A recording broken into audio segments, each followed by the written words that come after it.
Audiolibro con el estilo de Jacques Lacan. Seminario 20, otra vez. Encore. Clase 2, 12 de diciembre de 1972.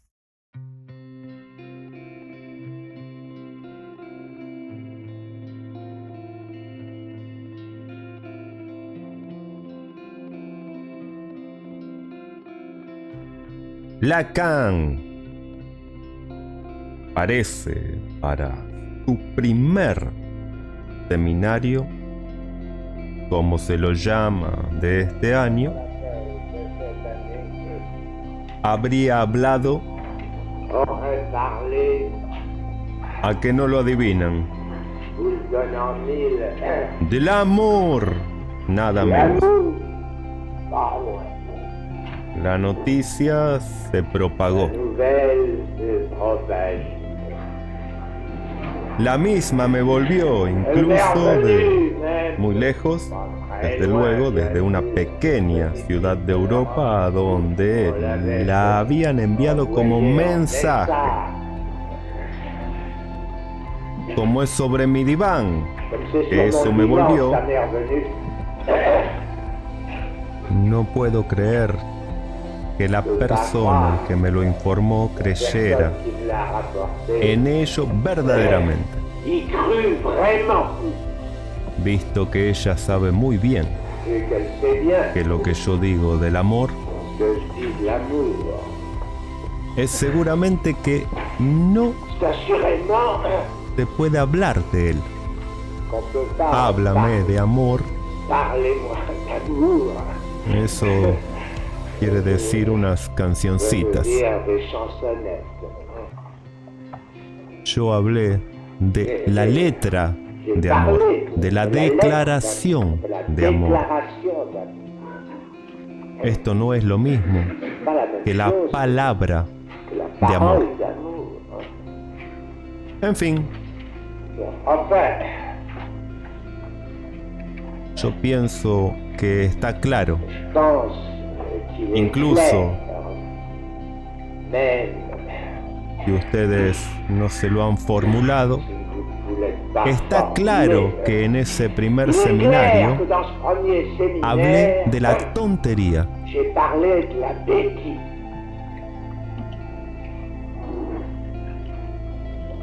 De la que condiciona aquello con lo que he dado este año el título a mi seminario y que se dice otra vez.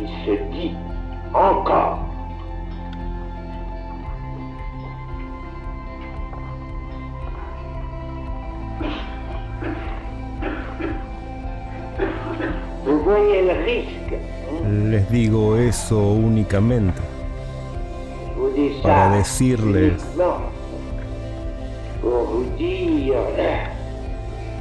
lo que constituye aquí el peso de mi presencia.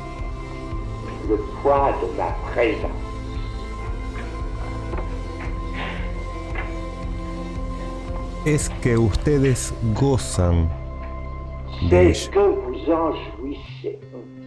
Mi sola presencia, al menos me atrevo a creerlo, mi sola presencia es en mi discurso, mi sola presencia es mi tontería.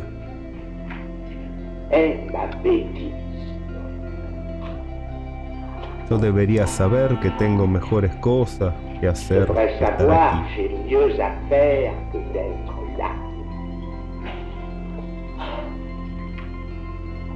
Es precisamente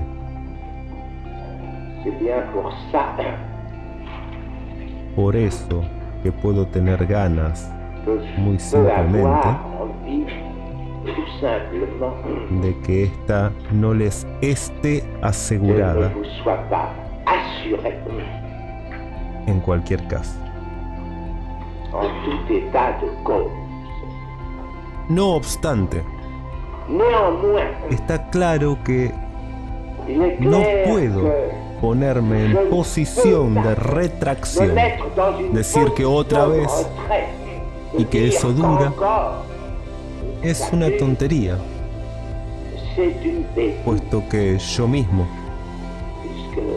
colaboro a ello. Evidentemente, yo no puedo situarme más que en el campo de este otra vez. Y quizá para remontar cierto discurso, que es el discurso analítico, hasta lo que constituye el condicionamiento de este discurso, a saber, esta verdad, la única que pueda ser indiscutible por lo que ella no es, que no hay relación sexual. Esto no permite de ninguna manera juzgar por lo que es o no es tontería. Y sin embargo, no es posible, visto la experiencia a propósito del discurso analítico, no sea interrogado algo que es, a saber, si no se sostiene esencialmente por soportarse de ella, de esta dimensión de la tontería. ¿Y por qué no? ¿Por qué no? Después de todo, no preguntarse cuál es el estatuto de esta dimensión, sin embargo bien presente. Pues en fin, no hubo necesidad del discurso analítico, para que ahí está el matiz, como verdad sea anunciado que no hay relación sexual. No crean que yo vacile un poco en arriesgarme. No es de hoy que hablaría de San Pablo, ya lo he hecho.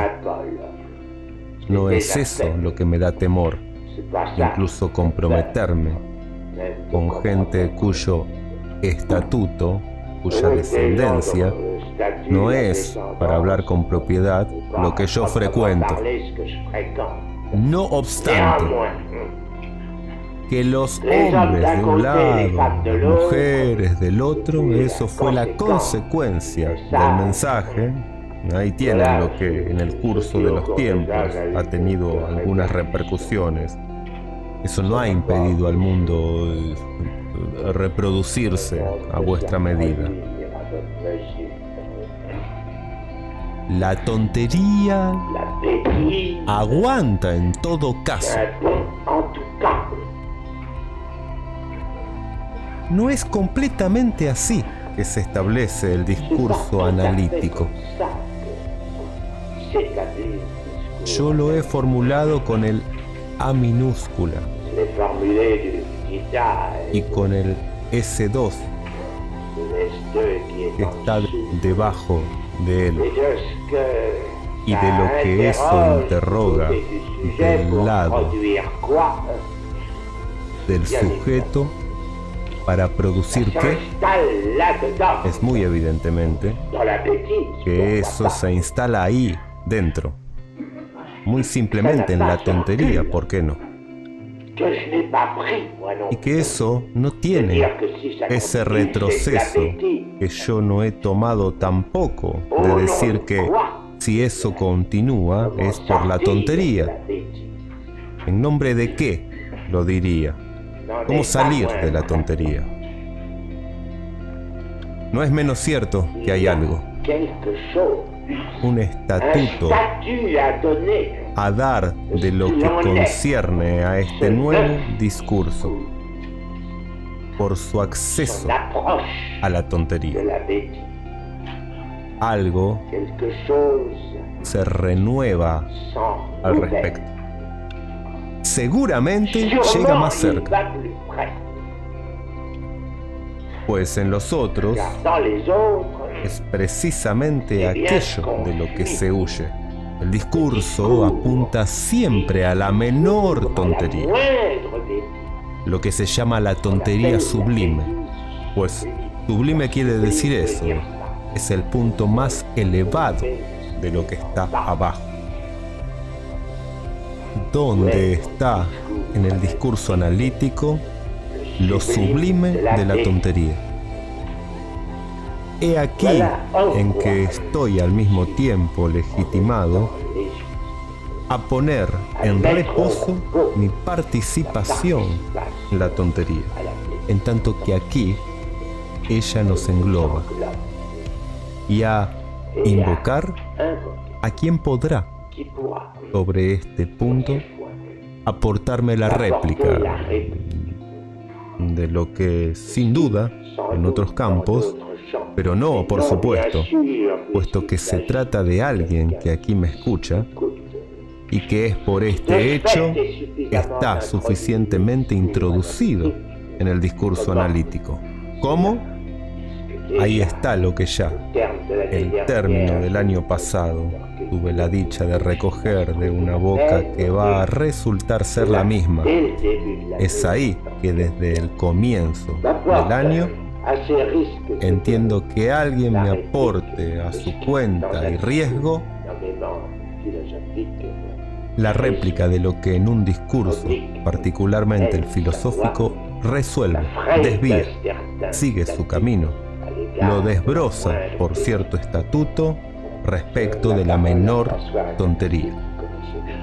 Bueno, doy la palabra a François Recanati, que ustedes ya conocen.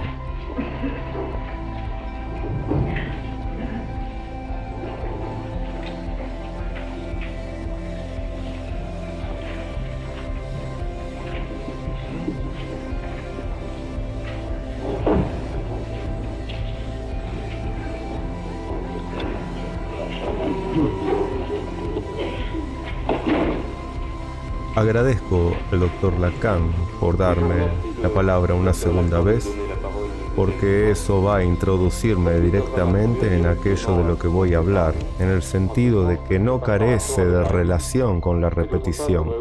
Pero por otra parte quisiera también prevenir que esta repetición es una repetición infinita, pero que lo que yo voy a decir ahí también no será finito en el sentido de que no tendré tiempo en absoluto para llegar al término de lo que he preparado.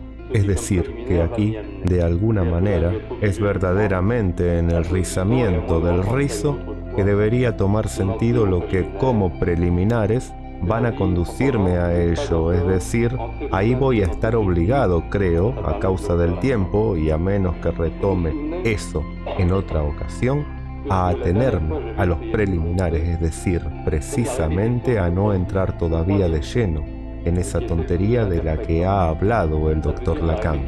Recuerden ustedes que lo que la última vez yo había tratado de mostrarles es que la repetición no se produce sino en el tercer tiempo, que era el tiempo del interpretante. Eso quiere decir que la repetición es la repetición de una operación, en el sentido de que para que haya término a repetir es preciso que haya una operación que produzca el término, es decir, lo que debe repetirse es preciso justamente que eso se inscriba, y la inscripción de este objeto no puede producirse ella misma más que al término de algo del orden de una repetición. Es que hay ahí algo que se parece a un círculo lógico y que de hecho es un poco diferente, más bien algo del orden de una espiral, en el sentido de que el término de llegada y el término de partida no se puede decir que sea la misma cosa. Lo que está dado es que el término de partida es el mismo que el término de llegada. Es más bien el término de llegada el que es el mismo que el término de partida, pero el término de partida mismo no es ya el mismo, se vuelve el mismo, pero solamente a precu. Hay por lo tanto dos repeticiones a considerar disimétricas. La primera, que es el proceso por donde se da este objeto que debe repetirse, y podemos llamar a eso de alguna manera la identificación del objeto, en el sentido de que se trata de la declinación de su identidad. Y vemos muy bien lo que quiere eso decir. Es decir, que cuando se declina esta identidad del objeto, esta identidad declina también, lisa y llanamente. Y la tautología inicial A es A, de la que recordamos que Wittgenstein dice que es un forzamiento desprovisto de sentido, es propiamente lo que instituye el sentido, pues pasa algo ahí adentro, es decir, en el A es A se presenta ante todo como el soporte indiferenciado, completamente potencial, de todo lo que puede llegarle como determinación. Pero desde una determinación efectiva le es dada desde que es de existencia que se trata y no de cualquiera de todas sus determinaciones posibles, entonces precisamente hay una suerte de transmisión de poder, es decir, que lo que debería hacer función de soporte, en este caso este A indeterminado, este A potencial, es de alguna manera marcado por el hecho de que hay algo del ser de pronto que se intercala entre él y él mismo, es decir, que él mismo se repite y se repite bajo la forma de un predicado, es decir, que hay una especie de disminución y esta disminución se simboliza en cuanto que en A es A, el A que tenía función de soporte de pronto se ve él mismo soportado por algo del orden del ser que lo soporta, que lo sobrepasa, que lo engloba, y él mismo no es en esta relación más que lo que predica la predicación, en tanto que la predicación es lo que soporta el ser. Voy a volver sobre esto. Por otra parte, cualquiera sabe que la guerra es la guerra, no es una tautología. Eso es, no más que un centavo no es un centavo. Exactamente, voy a volver sobre eso porque esto es poco más o menos el nervio de todo el asunto, porque yo quisiera hablar, pero esto es lo que temo no tener tiempo de hacer. Yo quisiera hablar de la lógica de Port-Royal, porque es una teoría de la sustancia justamente, y porque la última vez fue dicho que uno no se refiere aquí a ninguna sustancia, pero volveré sobre eso enseguida. Sepamos simplemente que la repetición, efectivamente, la primera repite la indeterminación inicial de este objeto que se da como potencial, pero que al repetir esta indeterminación, y bien, esta indeterminación se encuentra no el objeto, sino la indeterminación súbitamente determinada de una cierta manera, es decir, que bien podemos plantear que la repetición del vacío o la repetición de lo imposible, en fin, que ese tipo de repetición de algo que no está dado y que es preciso, por lo tanto, producir en el tiempo que se quisiera repetirlo, bien podamos plantear que es imposible, y esto es lo que dice más o menos todo el mundo, pero es suficiente que esto sea imposible para que haya ahí algo asegurado y que esta seguridad permite justamente una repetición. Es por otra parte una segunda repetición. Bueno, más bien que extenderme al respecto, cito esta frase de Kierkegaard, quien dice: lo único que se repite es la imposibilidad de la repetición. Eso hace ver muy bien de qué se trata y produce la juntura con lo que yo había dicho el año pasado, por lo tanto, de la tríada que soporta toda repetición, la tríada objeto, representamen, interpretante. Es decir, que entre el objeto y el representamen, de alguna manera cambiamos de espacio, o al menos hay algo como un agujero que hace justamente al objeto y al representamen inenganchables en esta relación. Pero este agujero, en tanto que insiste, es lo que permite fundar una verdadera repetición, en el sentido de que en el tiempo posterior hay algo que va a encarnar este agujero, que será el interpretante, y que de algún modo podrá repetir de dos maneras lo que pasaba entre el objeto y el representamen. Por una parte, inscribirlo diciendo había agujero y permitiendo que esta imposibilidad o este agujero se repita. Pero por otra parte va no solamente significarlo, sino repetirlo, porque entre la imposibilidad del comienzo, que pasaba entre el objeto y el representamen, hizo significante que es el interpretante, hay la misma relación imposible que había justamente entre el objeto y el representamen, es decir, que hará falta por lo tanto un segundo interpretante para que tome a cargo la repetición de esta imposibilidad. En el interpretante hay algo como la afectación de una imposibilidad hasta entonces potencial, y la imposibilidad inscrita por el interpretante es, digamos, el primer término de esa existencia de la que el cero potencial era portador en el sentido en que, de alguna manera, el todo conduce al existe, y volveré a ello igualmente. Lo que es importante es que la imposibilidad de la relación objeto-representamen se da como tal para el interpretante. El interpretante dice, eso es imposible. Pero en la medida en que ella se da para el interpretante como tal, desde que el interpretante mismo se da para otro interpretante, es entonces que esta imposibilidad es verdaderamente un término fundador de una serie. Es decir, que eso permite al nuevo interpretante asegurar algo sólido, como si esta solidez fuera el interpretante primero quien lo hubiera fundado a partir de algo originariamente fluido. Lo que escapa en la relación objeto-representamen viene a aprisionarse en el interpretante, pero se ve bien, y ya lo he dicho, que lo que se aprisiona en el interpretante y lo que escapaba en la relación objeto-representamen no es exactamente la misma cosa, puesto que, precisamente, lo que escapaba en la relación objeto-representamen, eso continúa escapando en la relación entre esa relación y el interpretante. Es decir, que de todos modos, hay el mismo descalce, la misma inadecuación. Y es precisamente la imposibilidad de partida, o sea, la imposibilidad de la repetición sobre la cual voy ahora a insistir un poco, la que produce lo que sucede y que podemos constatar, es decir, la repetición de la imposibilidad. Lo que instituye el descalce, ese desfasaje de donde se origina la repetición, es imposibilidad para algo de ser a la vez ese algo y al mismo tiempo inscribirlo. Es decir, que la existencia de algo que no se inscribe más que para otra cosa y, por consiguiente, eso no se inscribe sino cuando es otra cosa la que es dada. Ahora bien, si es que es de existencia puntual que se trata, algo no se inscribe, la existencia de algo no se inscribe más que en el momento en que ella declina, justamente desde el momento en que es cuestión de otra existencia.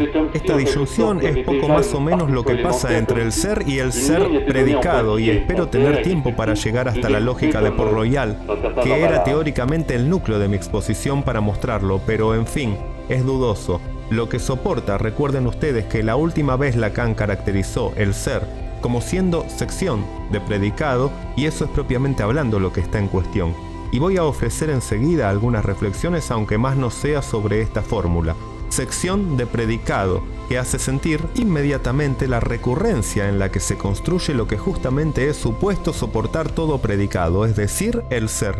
Es decir, que el ser, lo que soporta los predicados antes de la predicación, eso se da después de los predicados. Y de una cierta manera, si hay sección de predicado, para encontrar el ser, eso quiere decir que lo que soporta los predicados es lo que no está en los predicados, es justamente lo que está ausente de los predicados, lo que está ausente en la predicación. Después, la ausencia de ser, de una cierta manera, lo que porta los predicados, lo que implica también, pero de manera un poco indirecta, que los predicados no son ellos mismos predicados más que de esa ausencia. Que el predicado pueda ser cortado es como si, de alguna manera, hubiera ya una partición elemental, como si estuviera dada una línea en puntillado, una frontera, y que es suficiente recordar como en ciertos embalajes.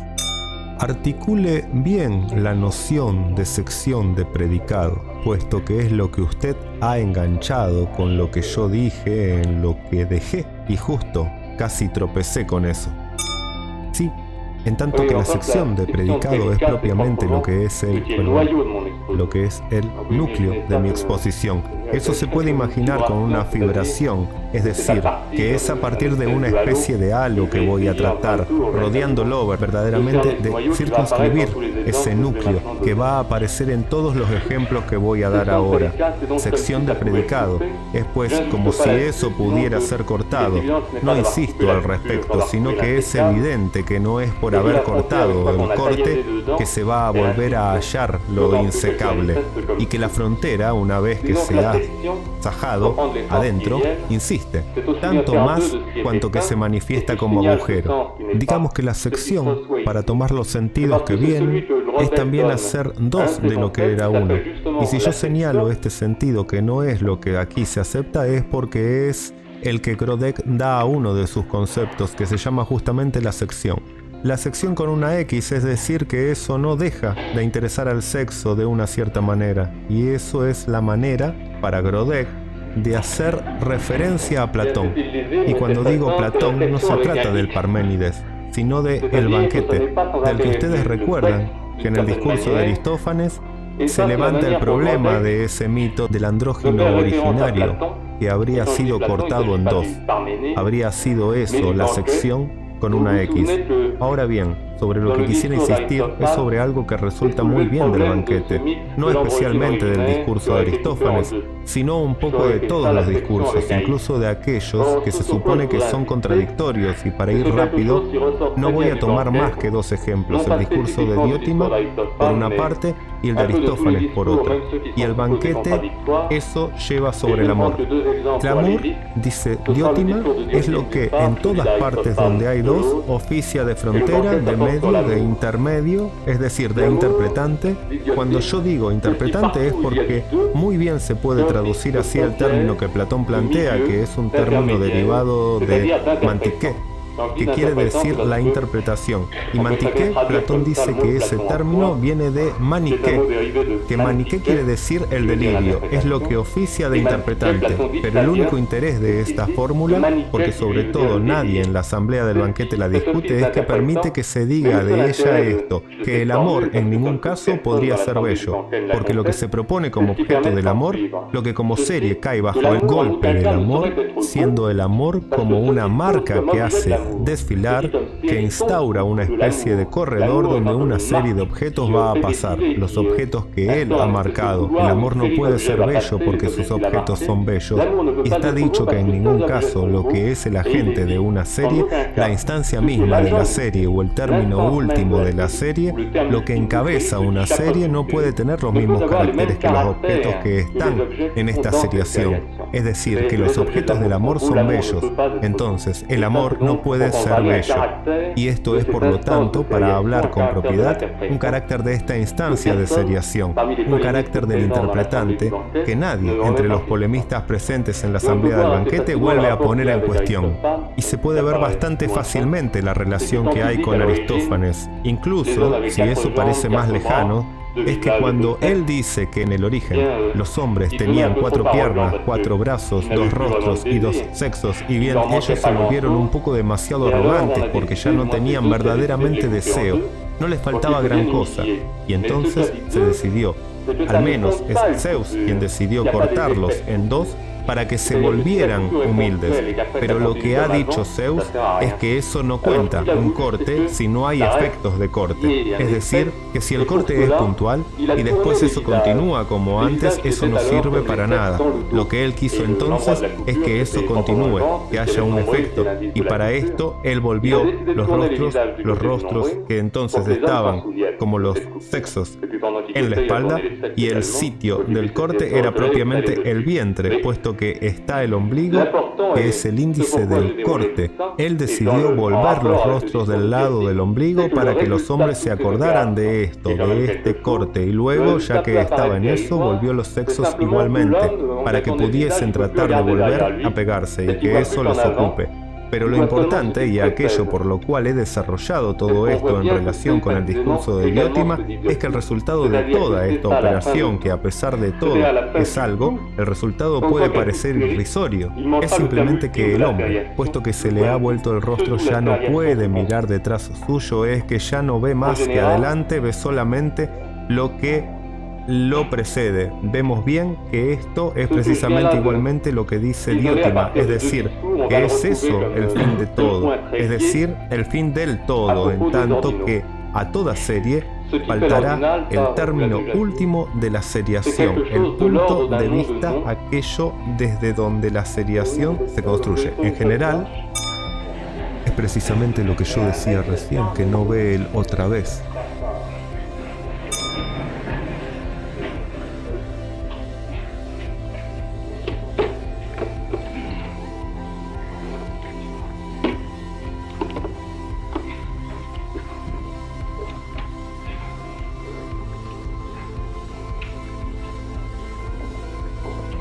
Lo que aquí acabo de aislar a partir de dos discursos, lo volveremos a encontrar como dos puntos muy ligados a propósito de los ordinales. Lo que constituye el ordinal, ya se les ha dicho, es algo del orden de un nombre de nombre. Escríbalo, porque sin eso... Bueno, sí, pero las tizas... ¿Usted encontró una tiza que sirva? Con el tiempo, vea, eso sale. Es un nombre de nombre, y vamos a ver más precisamente de qué retorna, en el sentido de que el ordinal es un nombre, pero si es un nombre, la función de este nombre es nombrar algo que no es justamente su propio nombre. Es de alguna manera el nombre segundo de lo que precede, del nombre que precede y que, como nombre él mismo, es precisamente un nombre, pero no sirve más que para nombrar algo que precede, etc. Es decir, bueno, esa es la relación con Aristófanes y no, insisto. Hay un problema que va a plantearse enseguida y trataré de abordarlo, es que el primer ordinal, si se lo considera, bueno, este no es verdaderamente un nombre de nombre, porque no hay nombre que lo preceda, si es cierto que sea el primero. Es por eso que he escrito al lado, ahí, que es el nombre del no, porque es ese, el primer ordinal. E incluso diré que, si eso es lo que sucede al comienzo, es a causa de eso que después hay nombre de nombre, porque justamente desde que se le da un nombre a lo que no lo tiene, esto es en la identificación justamente algo como la declinación de la identidad, en el sentido en que se dice de ello un poco más, y que este más que se dice va a ser necesario a él mismo no tanto reabsorberlo, sino identificarlo, darle un nombre, y a partir de ahí, esto es el descalce infinito. Nombrar, en general, es poner el punto de lo que precede en la serie, pero el punto, en tanto que él mismo funciona como nombre, precede algo igualmente por venir, y este algo por venir, si se lo considera absolutamente, lo que está siempre por venir, esto será lo que podría llamar el otra vez, que él no precede nada que no sea él mismo. Es decir, no detenta nombre innombrable por este hecho. Vemos que desde este punto de vista lo que yo llamo el otra vez es el índice del infinito. Y por otra parte podemos decir que el infinito está ahí, está dado desde el punto de partida, en la homonimia del nombre y el no. Es decir, que el nombre es algo como la propagación del no más radical que antes de toda nominación o en el instante de toda nominación se da como algo infinito. Vemos pues algo que se desprende como dos límites, el no por una parte y el otra vez, y la ordenación es lo que pasa entre los dos, es decir, que lo que va a interesarme, y se puede ver la relación de esto con la sección de predicado, es decir, con esa expresión y esta recurrencia, es la relación entre los dos lo que puede ser interesante. El sistema de nominación en general, ustedes ven más o menos cómo podemos aprenderlo. Es la envoltura de un imposible de partida, envoltura que justamente en esta relación con lo imposible no se sostiene más que del otra vez como índice de esta trascendencia de lo imposible por relación a toda envoltura. Y si lo imposible es lo que dice no, lo que no es evidente, y lamento no tener tiempo para desarrollar eso, si lo imposible es lo que dice no, habrá que entenderlo más o menos como una denegación radical, en tanto que la denegación es algo que es ya lo infinito. La denegación se burla no poco de lo que llega. De alguna manera, detrás de ella, lo que ella soporta, es decir, todo el juego de predicación, todo el juego de objetivación predicativa que toma la denegación, por ejemplo, para negarla diciendo no o diciendo sí, y que no cambia nada en el signo cimentado por lo infinito de la denegación. Es decir, que eso no da nunca sí. La denegación, ella, queda intacta, con jueguitos que pasan sobre su cuerpo, se podría decir. Y entonces, para lo infinito, la denegación, esto ni siquiera le hace cosquillas. Entonces, esto nos lleva a pensar, esto es un paréntesis, que incluso si lo que he llamado la manipulación lógica sobre fondo de infinito, eso a su vez se vuelve infinito. Eso no quiere decir que se va a curar el infinito a golpes de infinito y que eso va a dar de pronto algo finito o algo como del sí. Por el contrario, eso va a devenir peor, en el sentido de que lo que en la nominación puede volverse infinito no es lo mismo de lo que está ahí como infinito en lo que yo llamo esta denegación inicial, en el sentido de que lo que en la manipulación lógica viene como infinito es la nominación del infinito, mientras que lo que está ya ahí como denegación infinita es lo que infinitiza toda nominación, es el infinito de la nominación, lo que hace que la nominación del infinito será una nominación como las otras. Es decir, que ella estará también sujeta a esta infinitización que está ya ahí, que parte de una fuente que está al comienzo.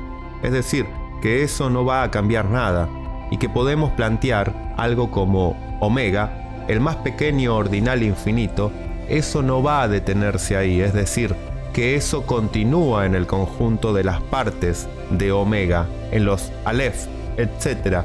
Es decir, que es preciso continuar desde que el infinito está dado en esta posición, es preciso que el mismo infinito sea infinito, es decir, que se continúe con esos pasajes de infinito al infinito, etc., que se continúe otra vez, como si lo que quisiera alcanzarse en esta historia fuera precisamente el otra vez mismo. El otra vez se da como el límite de la expansión de ese no radical del que he hablado. Y ahora voy a hablar inmediatamente de la relación entre el no radical y el otra vez, pues es a eso que va a introducirme retroactivamente aquello sobre lo cual voy a volver, es decir, la sección de predicado. La sección del predicado se lo ve inmediatamente, es a la vez lo que hay después de toda predicación, es decir, una vez que se puede decir no hay más predicados, y es también lo que antes de toda predicación la soporta. Pero lo que hay que comprender es que este antes y este después es la misma cosa, es decir, que es lo que constituye, lo que sostiene la predicación como la envoltura de una imposibilidad.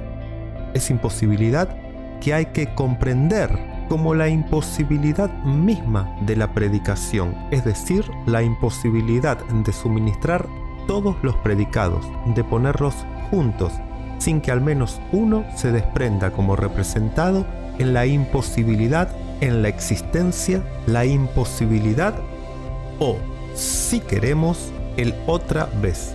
Más precisamente, en cuanto a los ordinales, el ordinal nombra el nombre de aquel que lo precede.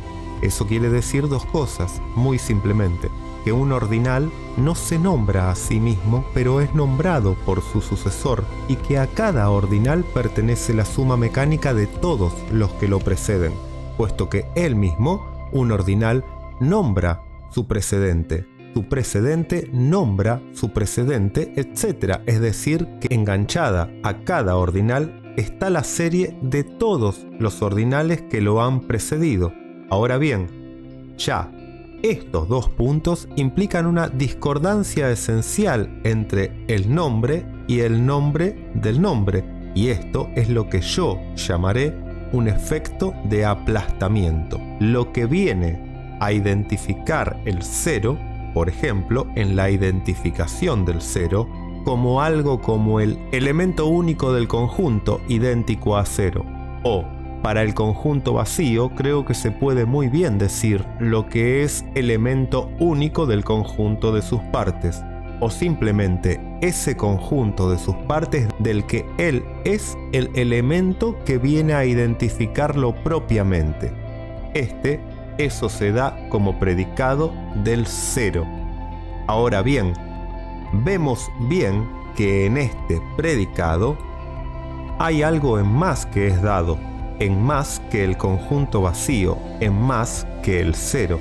Y esto es de tal modo tangible que la prueba de eso es que justamente el 0 y el 1, que se supone que no es otra cosa que la identificación del 0, eso hace justamente 2. Vemos que se cambia de nivel, que eso no tiene ninguna relación, que eso no se sitúa, hay un desajuste, eso no se sitúa en el mismo escalón, se pasa de un nivel a un nivel superior. Pero lo que es notable es que ese 0 y ese 1, que no tienen nada que ver, que no se sitúan en el mismo nivel, se los pone juntos como los elementos de ese nuevo conjunto constituido por el ordinal 2. Es decir, que 0 y 1, eso hace 2, justamente en el sentido de que el 0 y el 1 son de alguna manera nivelados, puestos sobre un mismo plano en el 2. Y para el 2 mismo, la operación va a repetirse en el pasaje del 2 al 3, etc. El representamen no tiene ahí con el objeto relación posible y es siempre este cursus del interpretante el que interviene. Es decir, que es encarnado por algo, y en la medida en que está encarnado, en que algo que escapa está embridado, resurge igualmente justo después de esta encarnación. Podemos tomar la fórmula de un ordinal para ver mejor de qué se trata. Devuélvasela a Cantor, de todos modos. He aquí la fórmula que podemos considerar como la fórmula del 4. En esta fórmula que podemos considerar como la fórmula del 4, ¿qué sucede? Sabemos que es el último término de esta serie el que cuenta. Vemos que en el 4 lo que está repetido es el 3, y vemos que el 3 repite él mismo el 2. Aquí, que él mismo repite el 1, que él mismo repite el 0. Pero lo que es importante es que el 4 no es solamente la puesta entre paréntesis, la nominación del 3, que él mismo pone entre paréntesis y nombra el 2, etc. No es solamente la exposición, incluso repetitiva, es decir, con paréntesis además de lo que ya se daba en el 3. Es la puesta en un mismo conjunto del 3, ya como aplastamiento, como conjuntización de términos heterogéneos, es decir, lo mismo que en el 2. El hecho de que haya el 0 y el 1 que sean puestos absolutamente sobre el mismo plano, en el 3 hay ya un aplastamiento del 0, del 1 y del 2, puesto que se los pone en un mismo conjunto.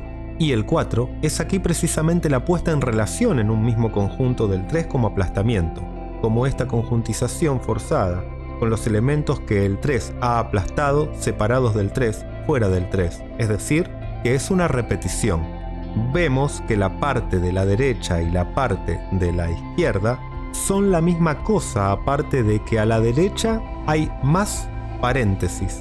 Es aquí, entre el 2 y el 3, que hay como una barra de clivaje, lo que me permite decir que podemos ver en esta fórmula que si el 3 ya es la designación de lo que ha pasado de un pasaje aplastamiento entre el 0 y el 1, y del 0 y del 1 al 2, si el 3 es ya este aplastamiento, es decir, una manera de designar lo que ha pasado de una ruptura anterior, de una ruptura que es precisamente el pasaje del 0 al 1, de una ruptura, es decir, de un estallido de las partes, de lo que ya se daba como conjunto, vemos que lo que se designa en la fórmula del 4 es precisamente esta designación misma, en tanto que podemos ver expuestos sobre el mismo plano, por una parte, todas las partes de lo que forma ese 3 y por otra parte el 3 mismo. Es decir, que el aplastamiento mismo, el hecho de poner unos paréntesis además,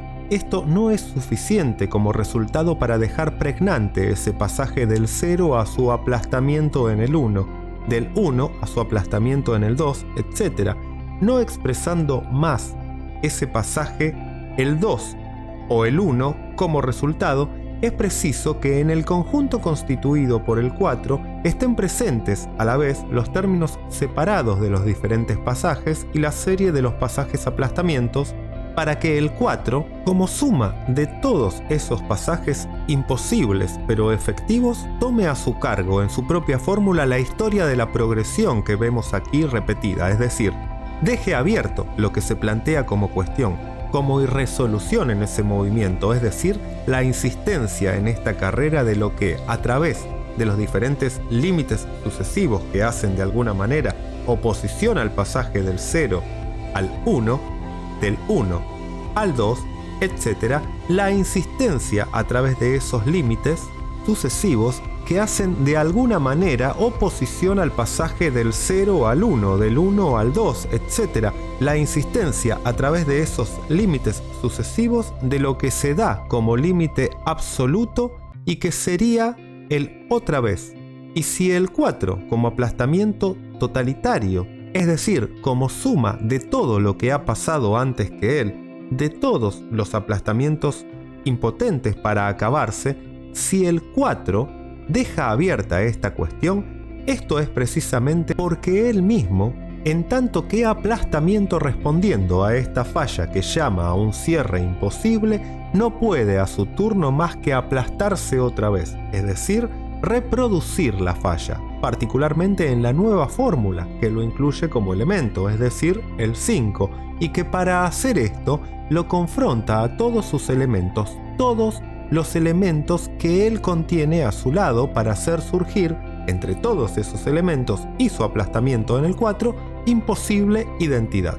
Bastaría, por tanto, con repetir todo lo que hay ahí, aquí, y volver a poner los paréntesis para obtener el 5. La imposible identidad es lo que se repite en cada nuevo aplastamiento, con esto que en lo que sigue en la confrontación en el interior del 4, del 3 constituido de todos sus elementos, esto ya son unos aplastamientos que se aplastan otra vez un poco más, mientras que el paradigma del aplastamiento se puede encontrarlo al comienzo, en el pasaje del 0 al 1, y este aplastamiento hay que comprenderlo de manera completamente concreta, como el de Ícaro, es decir, que hay algo que emprende su vuelo y que se aplasta miserablemente y que no se aplasta en el agujero que debió ser sobrevolado, que se aplasta sobre el acantilado del otro lado de alguna manera. Podemos considerar entonces que entre un ordinal y otro, o más bien entre la nada del conjunto vacío y su inscripción en el 1, hay algo como una barrera, una frontera o bien un agujero, pero este agujero no se puede alcanzarlo exactamente en el sentido en que, como lo recordaba Lacan la última vez, como en el caso de Aquiles, se puede sobrepasarlo, pero no se puede alcanzarlo. Si una vez que se da un aplastamiento, este se repite, esto es justamente porque lo que se plantea como frontera no ha sido alcanzado. ¿Quién hace ese ruido? Es la lluvia. ¿Llueve ahí arriba?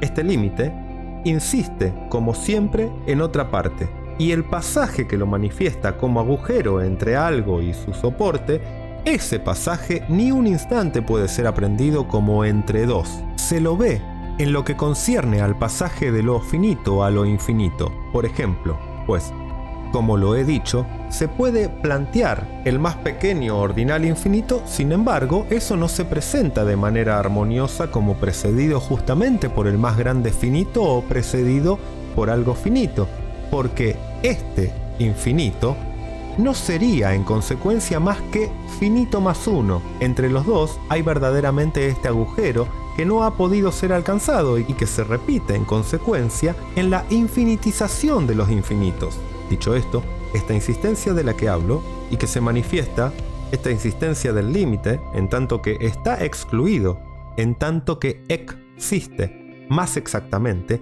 no hace más que expresar que hay un foso entre el 0 y el 1, pero es más bien su aplastamiento en el 2 el que implica un cierto desconocimiento de ese foso, un rechazo verdaderamente, algo que se parece a una desmentida, a una denegación, es decir, algo que participa pues de estos procedimientos inconscientes que en cierta manera desafían la lógica formal, puesto que ponen en juego el infinito, y poner en juego el infinito es verdaderamente desarmar la mayor parte de los procedimientos de la lógica.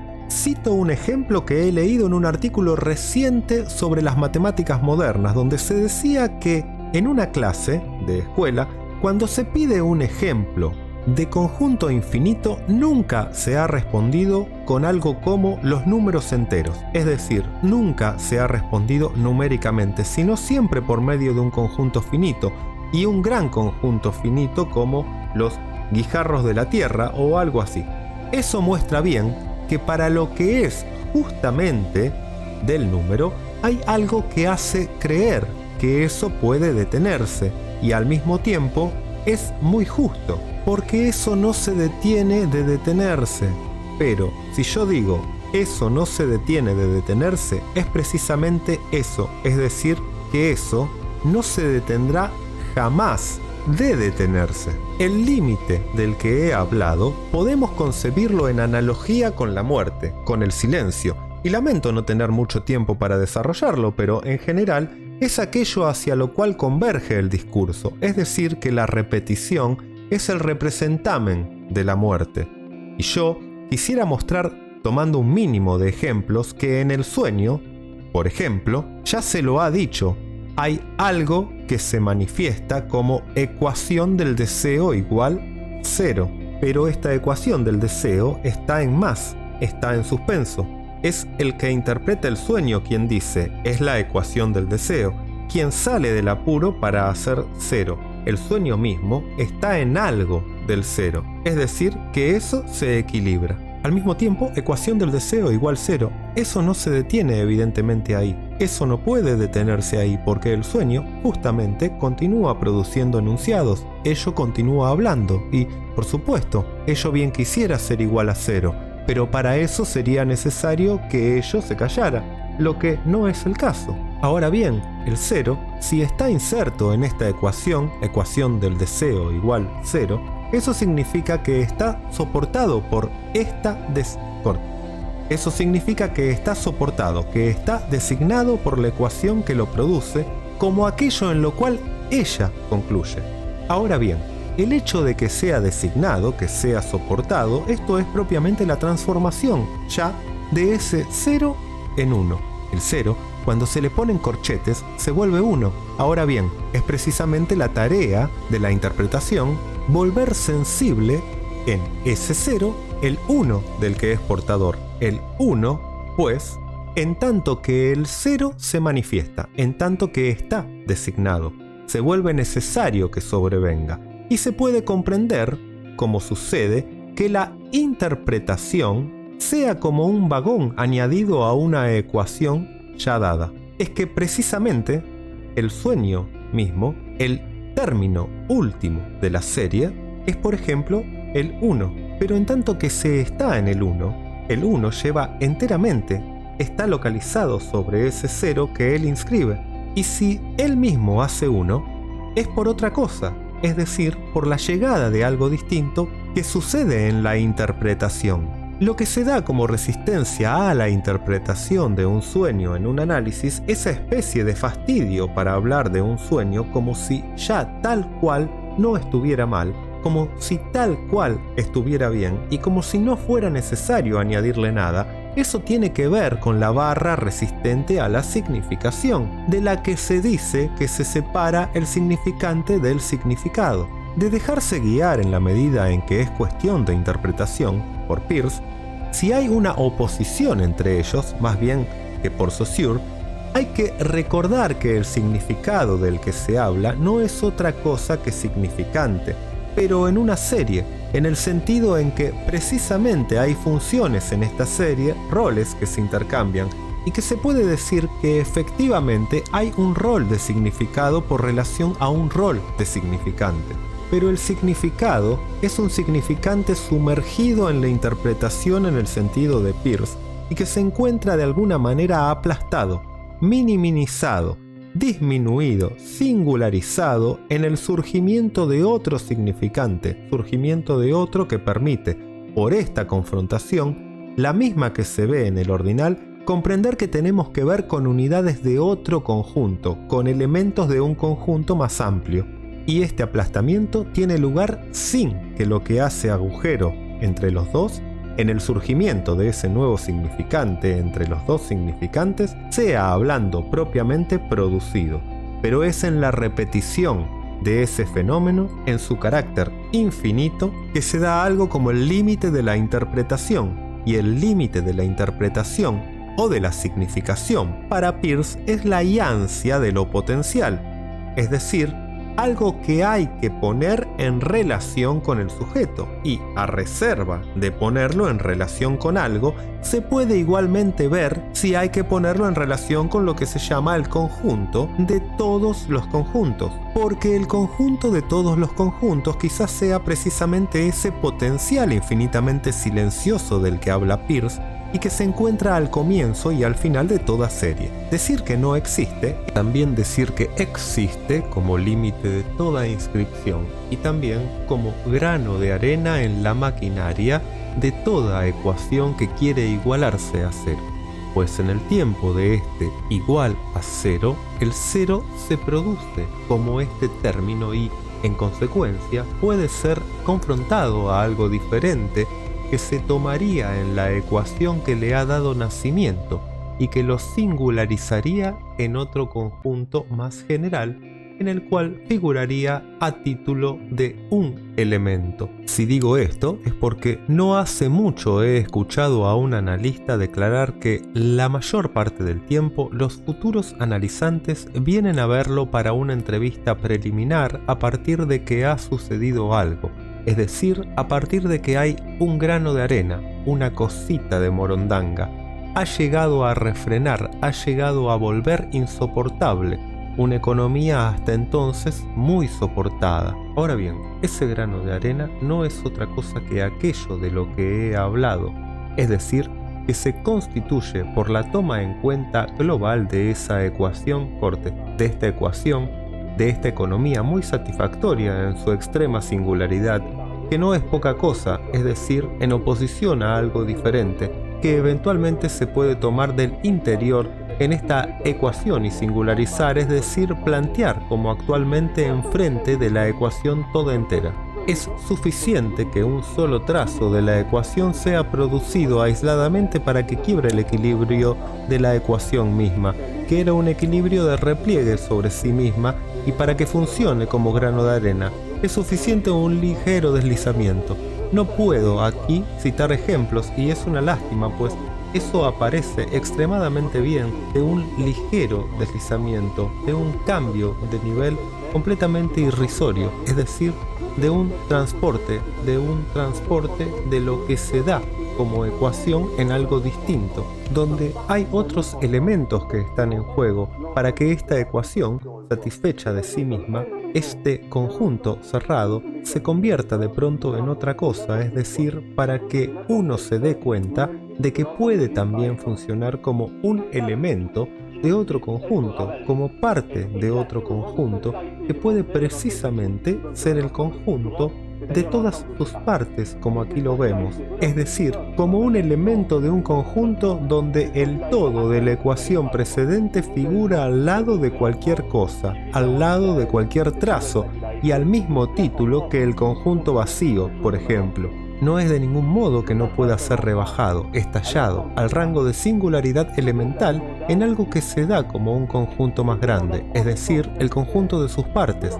Y esta singularidad, desde que se da en un instante precisamente de fluctuación, esta singularidad llama también al aplastamiento, a la nivelación en un nuevo conjunto que le garantiza a ella esta nueva singularidad, un lugar propio, una función, algo como un empleo. El pasaje de un conjunto al conjunto de sus partes es entonces la desbandada de todo, pero esta desbandada toma formas singulares desde que ella no tiene lugar, desde que no se produce la dispersión, sino para volver a formar un nuevo todo, sino para volver a aplastarse inmediatamente en un nuevo todo, es decir, para que lo que se dispersa vuelva a consolidarse, pero de manera que no se vuelve al punto de partida, sino, siguiendo una progresión, se consolida en otra cosa que, esta vez, forma un conjunto más vasto, conjunto compacto.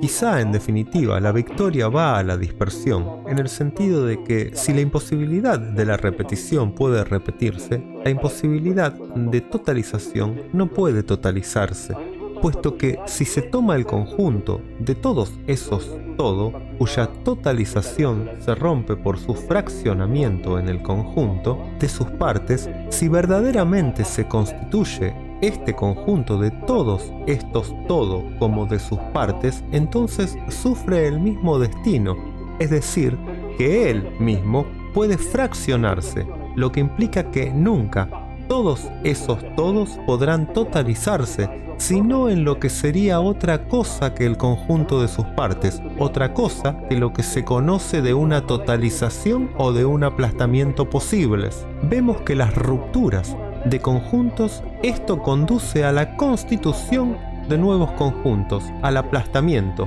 y estos nuevos conjuntos tienden, ellos, también a la ruptura, lo que permite decir que, en definitiva, y no insistiré al respecto aunque sea importante, todo es una cuestión de ritmo. A un nivel, así sea un poco general, no hay sistema sino por ruptura, y lamento también no poder extenderme un poco al respecto, pero ha sido un error del lingüicismo contemporáneo el postular algo como una regulación intrasistemática en un sentido, sin plantear la función de algo que participa en un orden, función de un límite excluido. Función de un límite excluido. Algo como la interpretación de Peirce ha sido percibido en lingüística como solamente una parte de lo que para Peirce es la interpretación, es decir, la posibilidad de pasar, por ejemplo, en un sistema, de pasar de un significante a otro, mientras que aquello sobre lo cual esta operación elemental se funda es sobre un trabajo semiótico más esencial, y no haré más que mencionarlo, que es precisamente para un mismo significante o para un mismo conjunto de significantes el pasaje de un sistema a otro de tipo diferente. Hay algo ahí, algo como la torsión, el aplastamiento del significante, y por lo demás es suficiente considerar el sueño para darse cuenta de lo que puede significar eso, es decir, que la sobredeterminación debe comprenderse no solamente como la sobredeterminación semántica en un sistema, sino más propiamente como sobredeterminación semiótica, como posibilidad de un pasaje para un mismo significante de un sistema a otro, como aplastamiento del significante. La observación de un proceso tal, ligado a algo diferente que es interesante y que voy a decir, lo encontramos en Bacon, quien, a partir de sus reflexiones sobre el lenguaje, fundó un procedimiento de criptografía. Este procedimiento consiste en pasar de una letra interior a una letra exterior y en hacer el trayecto en los dos sentidos, es decir, en saltar una frontera que ese pasaje pone de relieve.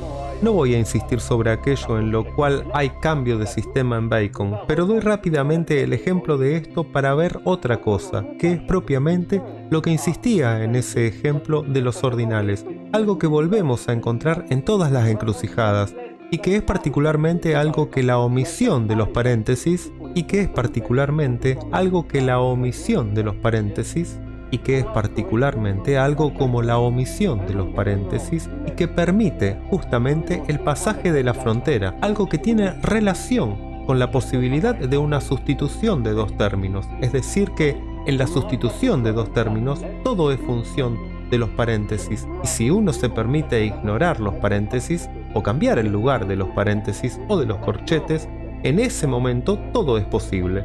es por otra parte lo que Frege le reprochaba a Leibniz, lo que le reprochaba haber hecho, y es lo que volvemos a encontrar en Bacon, en su procedimiento de criptografía, cuyo ejemplo voy a darles rápidamente. Se los digo antes de escribirlo, a cada letra del alfabeto, latino en este caso, o sea de 24 letras, se hace corresponder un grupo de 5 letras. Un grupo de 5 letras corresponde a cada letra y este grupo está formado únicamente de A y de B, según una de las 32 combinaciones posibles. Esto es el primer tiempo, es una interpretación simple.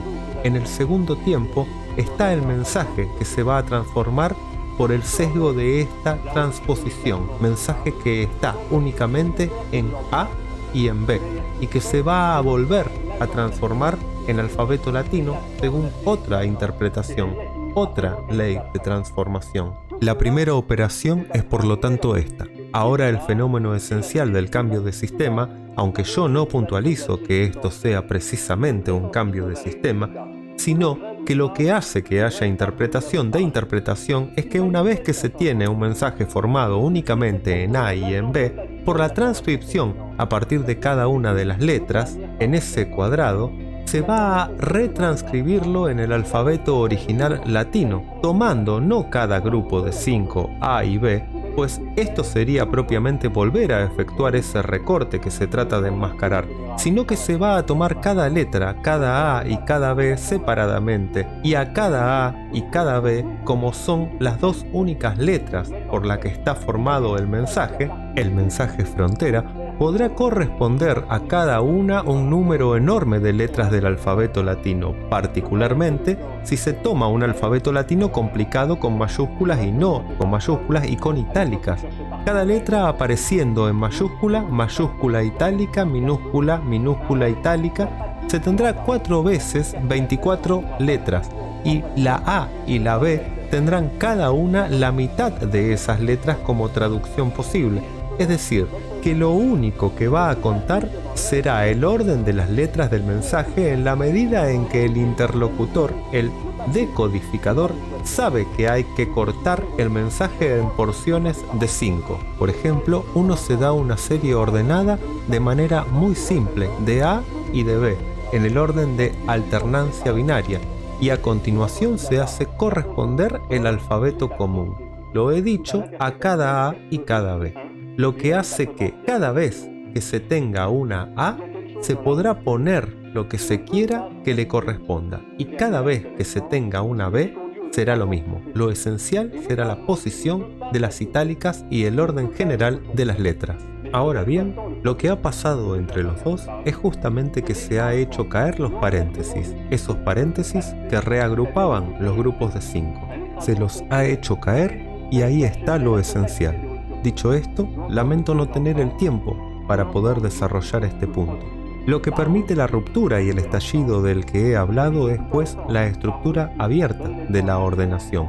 Este hecho da que el término, el agente de la serie, es lo que yo decía al comienzo, está ausente de la serie que ordena, es decir, que él no estará allí presente más que en el tiempo posterior. De esta ausencia, nace la posibilidad del desfase, que es la nueva objetivación de la serie entera.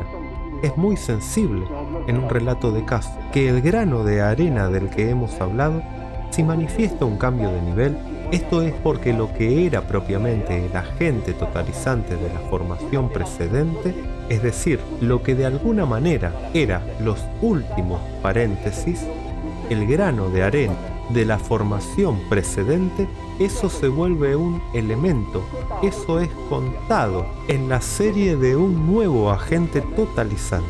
Es claro entonces que el punto de fuga o el punto de caída de una formación en general, de una formación inconsciente, por ejemplo, este punto está ausente de la formación en el nivel de lo designado, en el nivel de lo que ella designa, de lo que manifiesta, de lo que pone en escena. Es decir, que se trata a partir de lo designado de hacer el camino de vuelta, de poner en evidencia esos paréntesis de alguna manera que están ahí pero que están ausentes.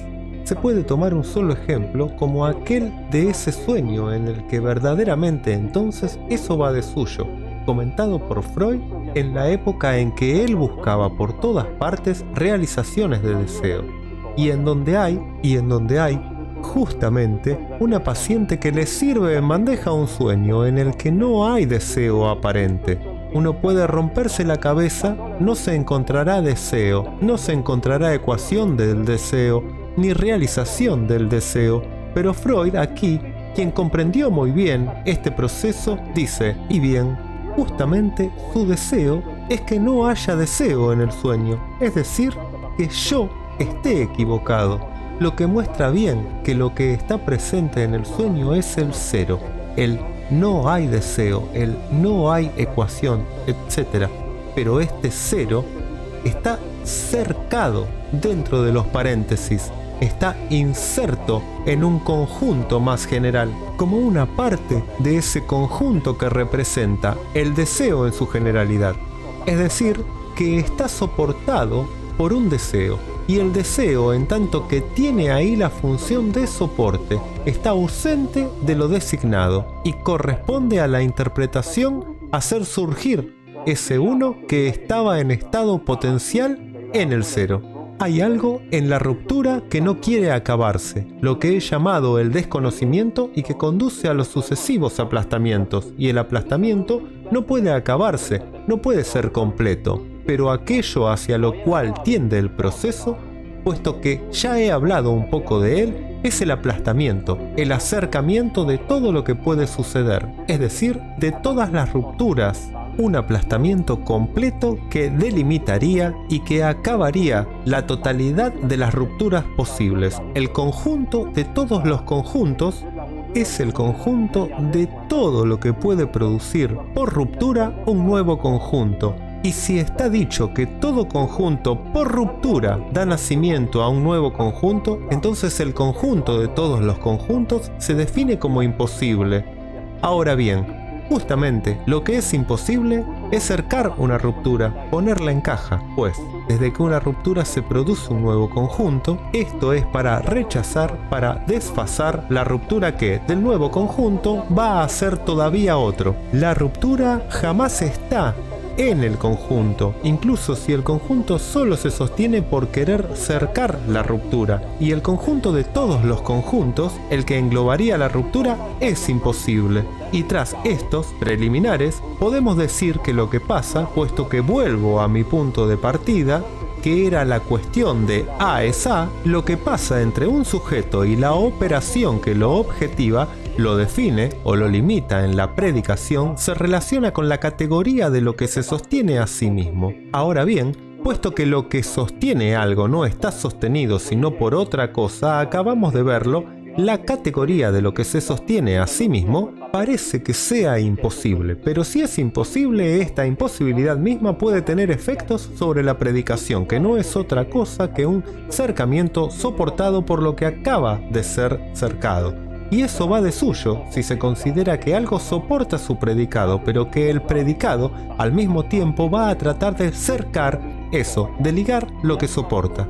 Lo que hay de real en estos efectos podría aparecer un poco en cualquier parte. Sin duda habría sido más atrayente ver lo que aparece de eso, por ejemplo, en la obra de Proust. Pero, en fin, he tomado la lógica de Port-Royal, porque precisamente es una teoría de la substancia, es decir, de lo que se sustenta a sí mismo. ¿Y por qué una teoría así no puede funcionar? Más que, pienso, sobre lo que acabamos de ver, incluso si es con el fin de reproducir sin cesar un desconocimiento.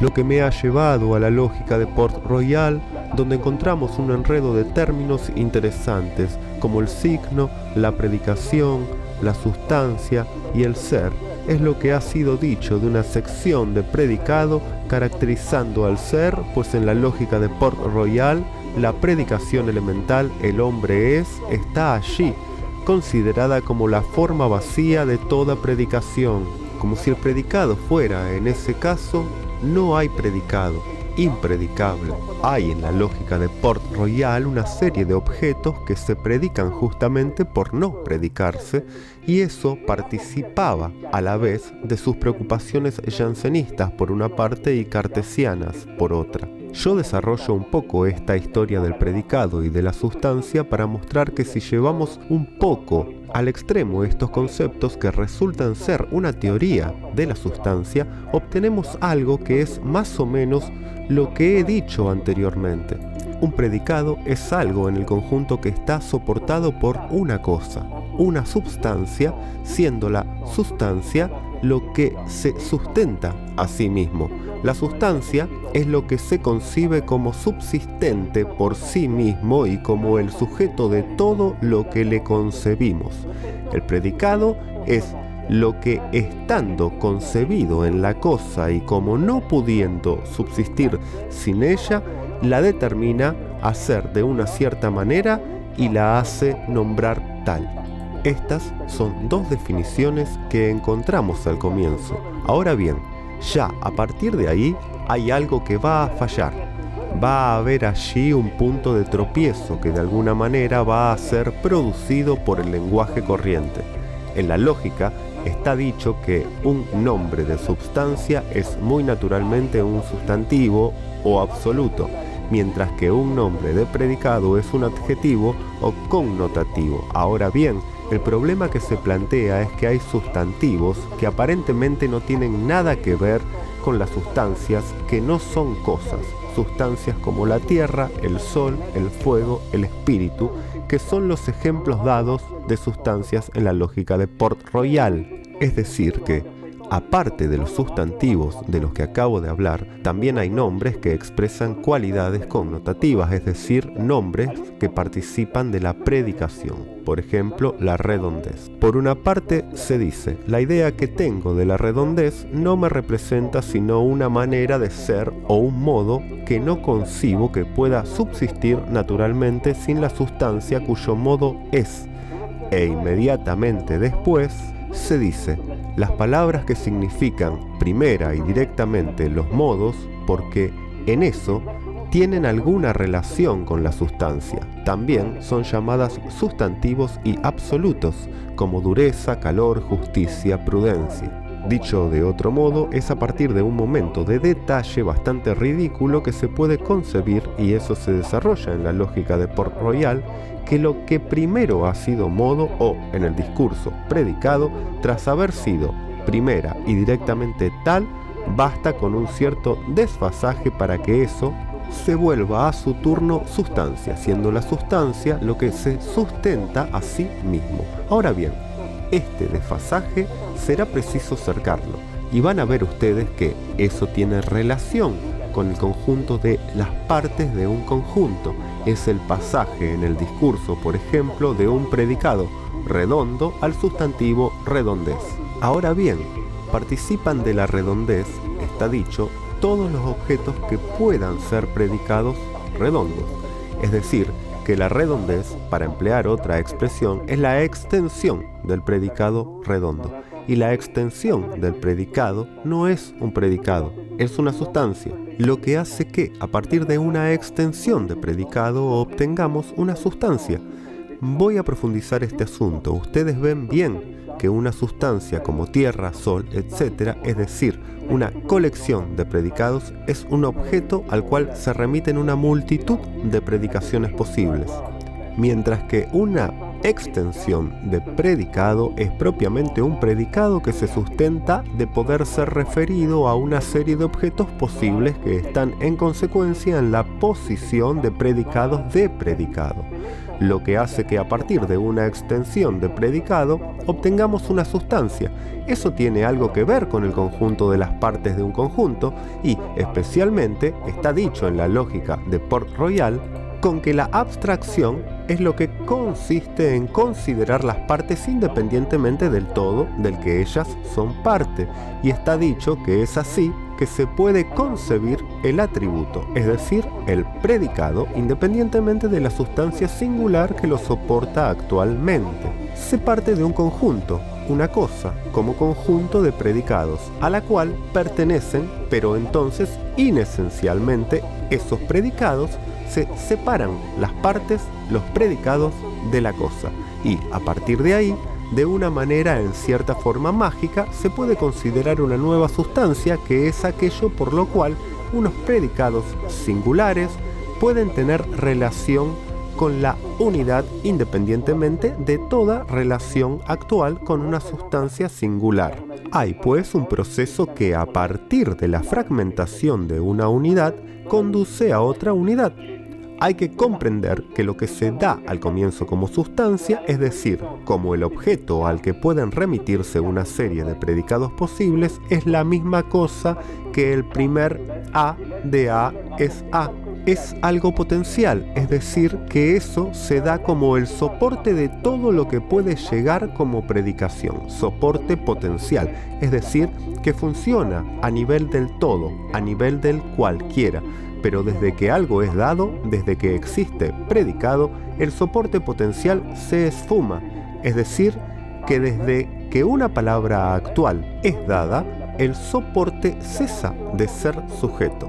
Es remitido a su predicado actual, como si él mismo no fuera más que un objeto pertinente para ese predicado, ampliándose ese predicado en extensión de predicado, es decir, en valor intrínseco. Y es el predicado el que se vuelve soporte, sustancia en la extensión, es decir, que hay pues una inversión de los papeles. La extensión de predicado es un conjunto de objetos remitidos a un predicado. Los objetos predican el predicado, mientras que en la sustancia potencial eran todos los predicados posibles los que eran remitidos al objeto.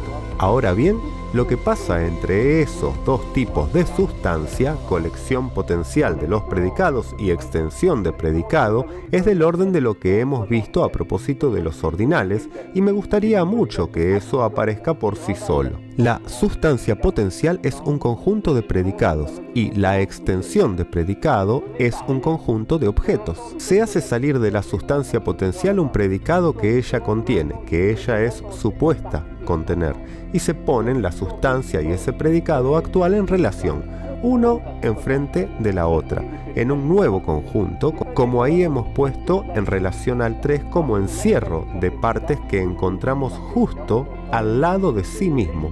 Todo eso en un mismo conjunto. El predicado actual es un nuevo conjunto, puesto al lado de la sustancia potencial, es decir, la designación de la designación que se efectuaba en la primera puesta en conjunto, es decir, en la primera sustancia. Eso es lo que da la extensión del predicado. Ahora, si los predicados abstractos de la sustancia primera llegan a pasar de todo a ser uno, esto es gracias a la singularidad de lo que se erige como nueva sustancia, de lo que toma el relevo, es decir, la extensión de predicado.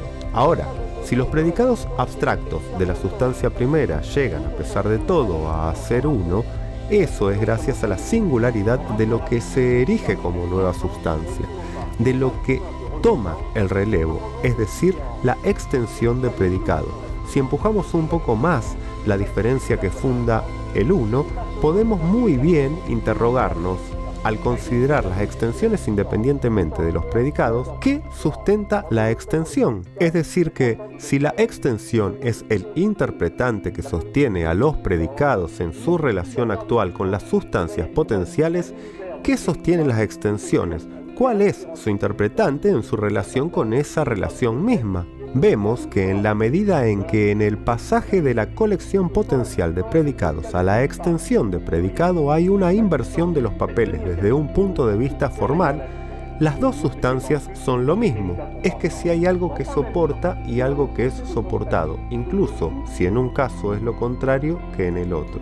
Pero si añadimos a eso la dimensión propiamente histórica u ordinal, lo que he tratado de puntualizar al comienzo, se obtiene que en la constitución de un conjunto hay algo como la sustantificación de un predicado, que es correlativo a la predicación de una sustancia. Y eso es exactamente lo que hemos reconocido como ruptura-aplastamiento en la interpretación. Ahora bien, es posible que el juego de la colección, y podemos decir comprensión, y de la extensión, en la lógica de Port-Royal, recubra la dialéctica de la ruptura y del aplastamiento. Y si ese es precisamente el caso, es evidentemente en un sentido muy particular que habrá que entender esta propiedad de la sustancia de soportarse a sí misma. Porque esta autonomía de la sustancia es, en consecuencia, muy relativa.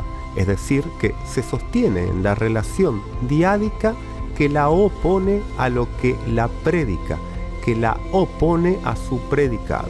Es decir, que uno soporta y el otro es soportado. Pero si de la sustancia se predica y el predicado se sustantifica, eso significa que hay que considerar una relación triádica donde se establece algo como una reciprocidad desfasada, una reciprocidad discordante. Si algo predicado se vuelve sustancia para soportar en la extensión objetos que en el momento anterior soportaban en la colección predicados, esta calecita puede también continuar todavía un poco, de tal manera que la extensión a su vez sea soportada por algo. Por lo tanto, de lo que ella no sea más que el predicado. La relación sustancia-predicado se presenta como la de lo múltiple con lo singular. Lo he dicho y es lo mismo en un sentido y en el otro. Tras la colección y la extensión, debe haber algo del orden de una colección de extensiones, es decir, un conjunto cuyos elementos sean precisamente esas nuevas sustancias que son las extensiones, pero desustantificadas, tomadas como predicados de una sustancia superior que las soporta. Ahora bien, esto es propiamente la categoría de los conjuntos supremos, porque en la lógica de Port-Royal todo tiene un fin, y ahí se toca algo que tiene que ver con el ser. La extensión de predicado como sustancia es lo que hace mantener juntos un sujeto y un predicado en una relación actual. Es decir que si en la relación diádica el sujeto soporta el predicado, en la relación triádica es la extensión de predicado la que soporta la relación diádica. La extensión como sustancia tiene pues la función de interpretante, ya lo he dicho. Entonces, ¿cuál es el nuevo interpretante? Repito esta pregunta, que soporta la relación diádica entre la primera relación diádica y la extensión como interpretante.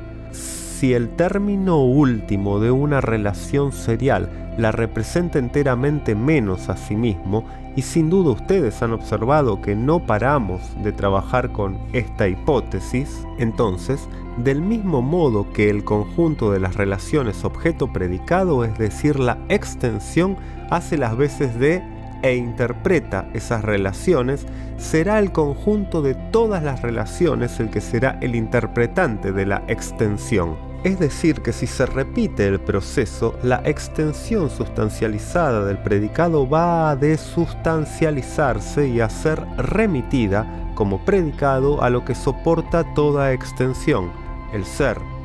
El ser es el único de lo que se dice que se soporta verdaderamente a sí mismo, es decir, que no es el predicado de nada. Una vez producido el ser, como término de la serie, se puede regresar hasta sustancias tales como la extensión, el pensamiento y fundarlas. Comprendido esto, es a partir del ser que quizá va a captarse de manera más aguda lo que representa la predicación, pues hemos visto que cada vez más cerca es finalmente sobre el ser que se apoya la relación predicativa. Del ser, en la lógica de Port-Royal, se dice que forma parte de esas cosas que no pueden en ningún caso predicarse, por la razón evidente de que, si fuera predicable, ese predicado que se le daría, si se lo sustantifica, será algo más vasto que el ser, y el ser será él mismo remitido como predicado a esta nueva sustancia que será la extensión de ese predicado. Ahora bien, el ser no puede ser un predicado, por lo tanto, el ser no tiene predicado. Cito a la lógica, a propósito del ser y el pensamiento. no hay que pedirnos que expliquemos estos términos, pues están en el número de aquellos que son tan bien entendidos por todo el mundo que se los oscurecería al querer explicarlos. Es generalmente lo que se dice desde que es cuestión de cosas así.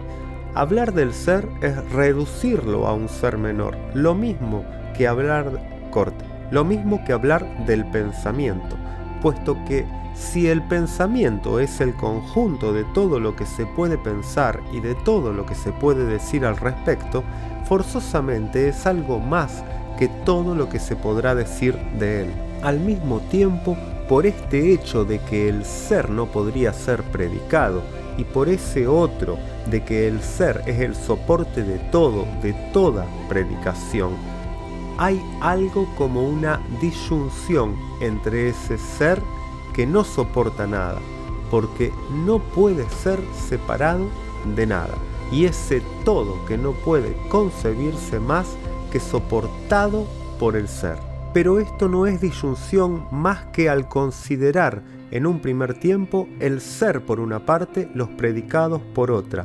Vamos a ver que esta concepción es falsa, y si el ser es propiamente esa nada en el discurso, es el conjunto de todo el discurso, es decir, lo que escapa al discurso, lo que lo constituye.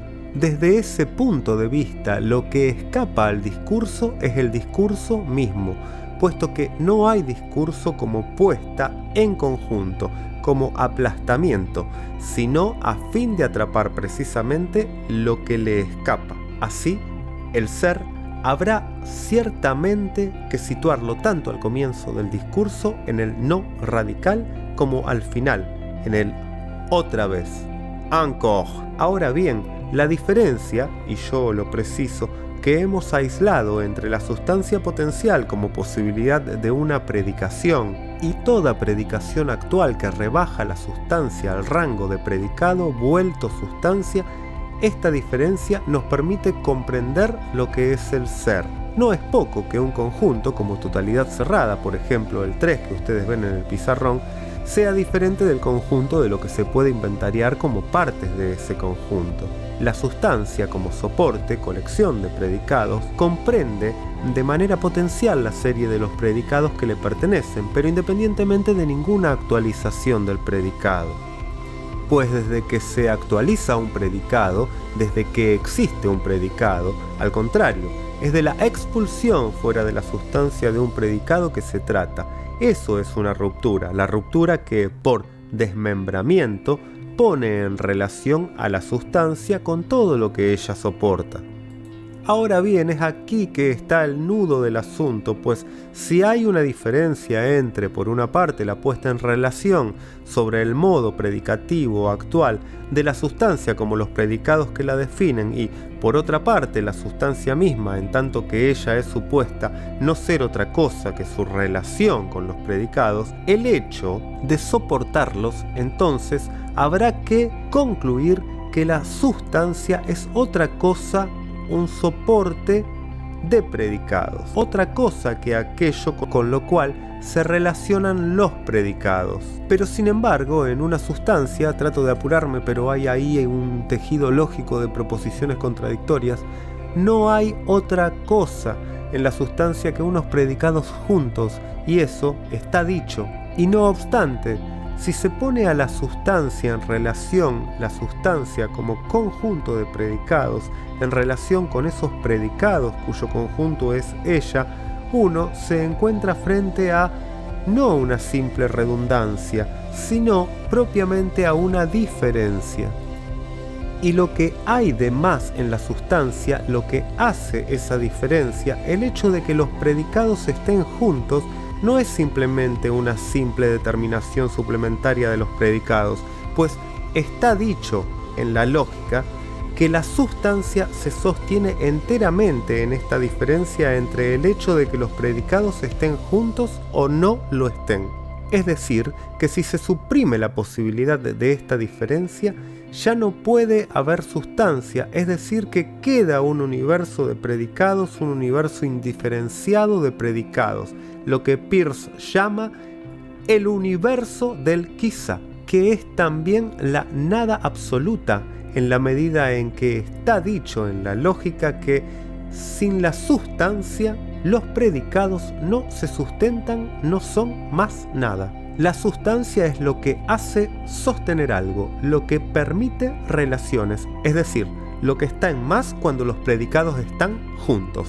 Ahora bien, al mismo tiempo, no hemos cesado de constatar que ese más se sostiene en que un conjunto de predicados se convierte en un término singular, hace uno, y que este término singular no forma parte de aquello de lo que es el conjunto en el momento en que designa aquello de lo que es el conjunto. Así, la sustancia es lo que, cuando un conjunto está dado, lo constituye, le falta. Esto al mismo tiempo. Dicho de otro modo, lo que falta en un conjunto es lo que lo constituye, la sustancia. Ahora, si miramos lo que falta explícitamente en la lógica de Port-Royal, porque está dicho, hay algo que falta, si consideramos lo que es, nos percataremos, desdichadamente o no, que eso no es la sustancia, justamente. Lo que falta es, en el conjunto, lo que, cuando no hay otra cosa que lo que falta, es equivalente a nada. Es una definición como cualquiera, y está dicho en la lógica que si de ese todo, formado por la sustancia y los predicados, sacamos la sustancia, entonces no queda nada, porque los predicados y los atributos no existen sino porque hay sustancia. Y vean, ahí nos hemos embarcado verdaderamente en un corredor lógico del que no se puede salir, en una serie de proposiciones que nos arrastran. La sustancia no es otra cosa que los predicados más algo. Este más se define como faltante, y los predicados son lo que solo no es nada, pero que se produce cuando la sustancia está dada, es decir, los predicados no son nada sin algo, la sustancia, que no es otra cosa que la adición a esos predicados supuestos contradictoriamente ya dados, de lo que de todos modos en la suma estará en falta. La sustancia soporta los predicados, pero también de una cierta manera los predicados soportan la sustancia, como a ese nada otra vez, del que por sustantificación va a nacer la singularidad de una diferencia. Los predicados no son más que cero, la sustancia es lo que se agrega a cero para hacer uno, pero en este uno constituido no hay más que los predicados, es decir, el cero, que aparece, pues lo que hace uno justamente en la inscripción del cero está ausente de lo que inscribe el 1, es decir, de lo contenido, de lo designado por el 1, es decir, el 0.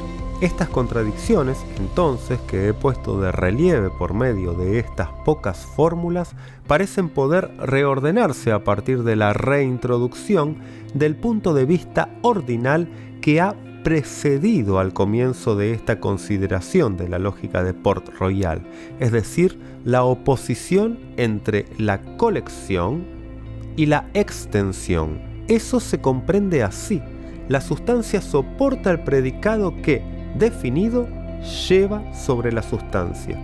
Ahora vamos a tomar todas las proposiciones contradictorias una por una y a no aceptar más que una a la vez. Es la mejor solución. Después de todo, va a marchar.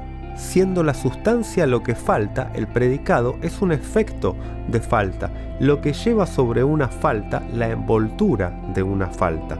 Pero, por otra parte, el predicado no es nada sin la sustancia, y es imposible diferenciar la sustancia del predicado actual como manifestación de la sustancia faltante. Sin embargo, puesto que está dicho que el predicado no es nada sin la sustancia, y puesto que está dicho que no hay sustancia, que ella falta, entonces, como hay predicado, uno está forzado a deducir que el predicado es la sustancia, puesto que sin la sustancia no hay predicado. El predicado debería no ser nada. Ahora bien, eso da uno, lo que implica que este uno del predicado no es el predicado, sino, hablando propiamente, la sustancia. Ahora bien, eso no se comprende más que a partir de ese punto de vista ordinal, que es la cuestión de una sustantificación del predicado. El predicado, que se supone no es nada sin la sustancia, si se manifiesta como algo, este algo como diferente de la nada del predicado, es forzosamente la sustancia, es decir, que en la extensión del predicado, el predicado está sustantificado, es decir, que el predicado en la extensión va entonces a hacer las veces de sustancia de manera puntual, para algo que va a hacer las veces de predicado, es decir, los objetos de la extensión. Y al mismo tiempo, ahora hay sustancia, ahora bien, se supone que ella falta. Al mismo tiempo, desde que la segunda clase de predicados es producida, la operación se repite, y lo que en el primer tiempo hizo las veces de sustancia, esto va a faltar como sustancia, puesto que por la operación que he puntualizado, eso va a aplicarse como predicado al nuevo término que aparece como una sustancia provisoria. Pero esto al infinito, es decir que desde que una sustancia está dada, ella se inscribe actualizándose por los predicados que se le aplican. Pero desde que los predicados se actualizan, la sustancia se relaciona con estos predicados que adquieren un valor sustancial que es la extensión. Es decir, que es imposible para la sustancia estar a la vez dada e inscripta al mismo tiempo. La sustancia puede entonces definirse muy bien como lo que falta y como lo que constituye el conjunto. Por una parte, un predicado se apoya sobre el primer predicado que hace las veces de sustancia, para definirlo, para identificarlo, para predicarlo, y por otra parte, el primer predicado sustancia remitido en esta relación al segundo que adquiere una extensión, desaparece en tanto que sustancia, soporte, para no devenir más que un elemento en la extensión del predicado segundo y conferirle el relevo de esta función de sustancia. La sustancia es una función que éste transmitirá a un tercer predicado, etc. Vemos que la primera sustancia, la que es supuesta estar al comienzo, la sustancia potencial, es completamente mítica. Lo que cuenta es este juego de relevos, es la relación actual del predicado que, vuelta posible por la sustancia potencial, la inscribe y la transforma en término, en predicado, en relación, estando entendido que el último término de la relación desempeña a su turno el papel de sustancia, es decir, falta en la relación, y no se inscribe sino por devenir otra cosa que sustancia, es decir, predicado. Las sustancias sucesivas, y termino con esto, son pues la serie de las encarnaciones transitorias de lo que falta y que sostiene toda pseudosustancia como envoltura de la falta, el ser. El ser es precisamente lo que soporta todo discurso, en tanto que el discurso es lo que se produce sobre los bordes del agujero que constituye. El ser es pues a la vez lo que está antes del discurso, lo que produce el discurso y lo que está después. El fin de todo discurso, su punto de convergencia, su límite.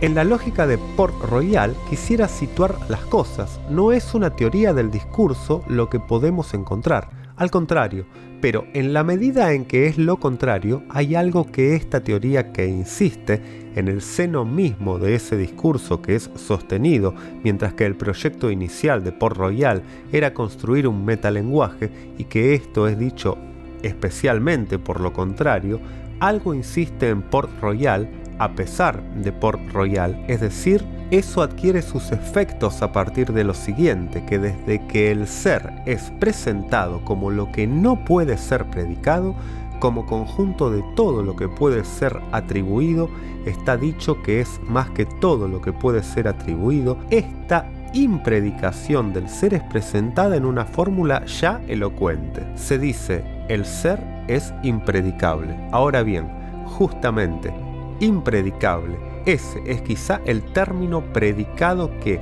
en su ensayo de significar lo imposible, no haría más que repetirlo por el hecho de exponer su propia vacuidad y que por eso traza de un solo golpe el límite de lo que es posible y de lo que no lo es. Esto en el sentido de que lo posible, lo potencial, es lo que es imposible de efectuar es lo que no puede darse sin transformarse y cambiar de función, mientras que lo imposible es lo único que puede realizarse, dejando abierto lo que funda esta imposibilidad, es decir, esa iancia, la iance, pues el tipo de realización de lo imposible deja iante la imposibilidad, como por ejemplo en eso de la predicación de lo impredicable. Termino sobre algo que nos llevaría un poco más lejos, pero no tengo ganas de concluir, es decir, de cerrar este discurso que no era más que un preliminar. El lenguaje es lo que representa el ser para la palabra, es decir que la palabra está en la posición del interpretante entre el árbol y la corteza, del mismo modo que lo finito es lo que se teje entre los dos infinitos. Aplausos.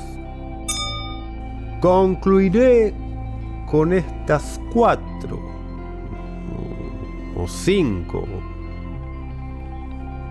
palabras que saqué hace un momento. Con el tiempo eso sale.